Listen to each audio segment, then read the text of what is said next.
Well, Dr. Jeffrey Reynolds' cancer battle started 4 years ago, just moments after he finished a grueling 140-mile Ironman triathlon.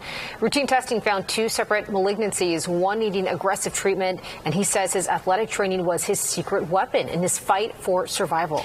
Jeffrey tells his story in the powerful new memoir, Every Mile Matters, turning triathlon training into cancer triumph. He joins us now. Thank you so much for joining us. Thanks for having me on. I really appreciate it. You see someone who's running a triathlon as someone who'd be the pinnacle of health. You're eating well, you're exercising, but then months later of completing one, you got diagnosed with cancer. Completely out of the blue twice. In neither occasion did I have any symptoms whatsoever. They were routine tests and screenings, so there's a lesson there in terms of the importance of those screenings. And I really was at the pinnacle of fitness. But one of the things that I learned through all of this is that health and fitness are not the same things. The beauty, though, is that my fitness is what got me through those 2 cancer journeys. My oncologist said, your fitness is like money in the bank going forward. If you got to deal with it, you're going into this in the best possible way. When you talk about training, and you were doing this while going through chemo, which some people, I mean, they can barely get out of bed once they're going through this. So how did that get you through this cancer diagnosis and to come out the other side of it? So I was determined to keep on training. I really had this attitude, and that, look, I did an Ironman. I could do anything. If you can do that, then you can deal with cancer.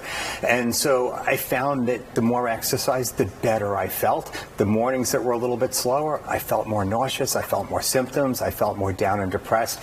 It really gave me that attitude of victory over cancer, and that you're not going to stop me. I'm going to continue to move forward one step at a time. It is really, mind over everything, your willpower to fight during the battle. And so you've put out a new memoir. Yes. This brand new book that's just come out. Show them the book.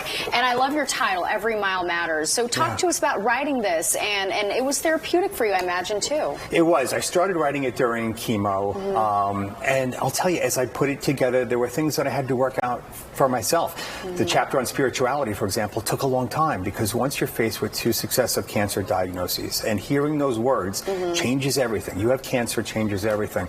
It really forced me to think about, so what's my legacy going to be? What is it I want to accomplish? What do I want to say to my kids and my family? And so it forces you to really do some soul searching. In this case, I put it down on paper because I wanted to share it with other people. There are 2 million Americans who this year will hear those words. You have cancer. And so I wrote this kind of as a therapeutic intervention for myself, but also as something to share with other folks who are going to get the diagnosis, folks who are caring for a loved one, or folks that are just worried about their health and want to have a better life. Yeah. What is the big takeaway then for someone that might be going through this and heard those words as well? What do you rely on? What's the number one thing to go back to? Keep going. Keep going. Look, this gets better. Cancer is a significant diagnosis, but they know more about cancer now in the human body than they ever have in the history of medicine. And so the odds are in your favor. Keep fighting. What's next for you? You're running the New York City Marathon in November? I am. I've got a race in 2 weeks and then back to the New York City Marathon. This will be my 4th time running it. Wow. And I'll tell you, every time I finish a race like that, it's like Jeff 26.2, cancer 0. I love that.